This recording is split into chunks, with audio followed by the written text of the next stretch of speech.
Deuxième spéciale du rallye du Maroc. Au départ de la boucle du Dra, les motards s'attendent à manger de la poussière sur ce tracé rapide. Mais ils savent qu'ils seront récompensés par le passage de dunes majestueuses en fin d'épreuve. Un parcours de rêve pour tous les engagés. Les pros comme les amateurs se régalent. La spéciale de 224 km nécessite toute l'attention des pilotes et certains puisent déjà dans leurs réserves, à l'image de Bruno D'Acosta complètement vidé à l'arrivée. La moto a déconné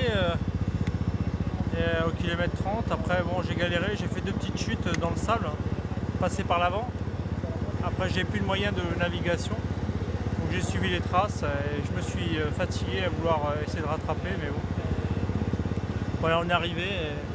On va se reposer, on verra demain maintenant. Johan Barreda ouvre la piste sur sa Honda ce matin, mais semble moins en forme qu'hier. Le vainqueur de la première spéciale et favori de l'épreuve ne se laisse pas dépasser pour autant en piste. Le pilote HRC termine 4e.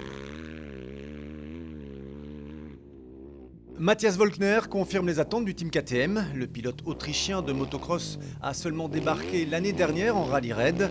Il signe le 3e temps de cette deuxième spéciale. Toujours sur KTM, Pablo Quintanilla a sorti le grand jeu ce mardi. Le pilote chilien répond totalement aux attentes du team Red Bull Factory. Il place sa 450 en deuxième position. KTM domine de toutes ses forces la tête de la course ce mardi. On peut même dire que Sam Sunderland frappe un grand coup dans cette boucle du Dra. L'Anglais met près de 9 minutes dans la vue à Johan Barreda. Aujourd'hui était une bonne journée. Cette spéciale était très longue et j'ai débuté dans la poussière en 19e position. Et j'ai perdu un peu de temps, mais ensuite j'ai poussé à fond et j'ai gagné du temps dans les dunes. La moto fonctionne incroyablement. Moi, je suis très heureux.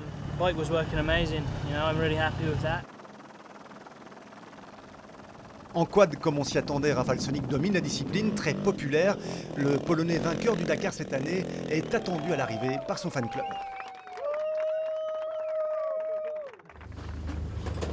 Les mécaniciens de Peugeot ont travaillé une bonne partie de la soirée pour réparer la 2008 DKR de Sébastien Loeb. Le Français prend le départ de la seconde spéciale tout sourire, même s'il écope d'une grosse pénalité de temps. Libéré de toute forme de pression, Sébastien Loeb remonte ses concurrents 1 à 1. Il termine 6e de la spéciale.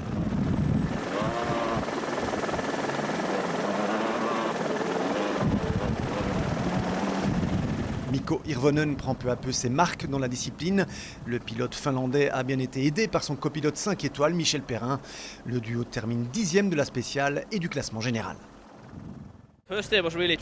La première journée était un peu piégeuse, mais aujourd'hui c'était beaucoup mieux.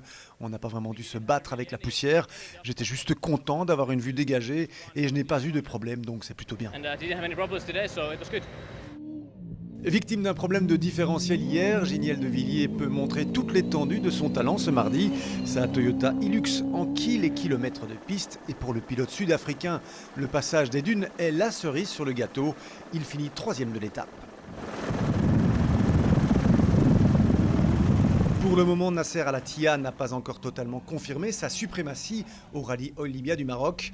À l'arrivée, le pilote Mini affiche son sourire légendaire, normal. Il est tout de même second aujourd'hui, comme au général. Depuis le début du rallye du Maroc, Carlos Sainz engage toutes ses forces au Maroc. Il attaque du début à la fin de la spéciale, mais à la différence d'hier, le pilote espagnol ne rencontre pas de problème technique. Sainz décroche le scratch et est premier au général. Je pense qu'on a fait une bonne spéciale, pas vraiment de soucis. Quelques petits détails, je suis heureux.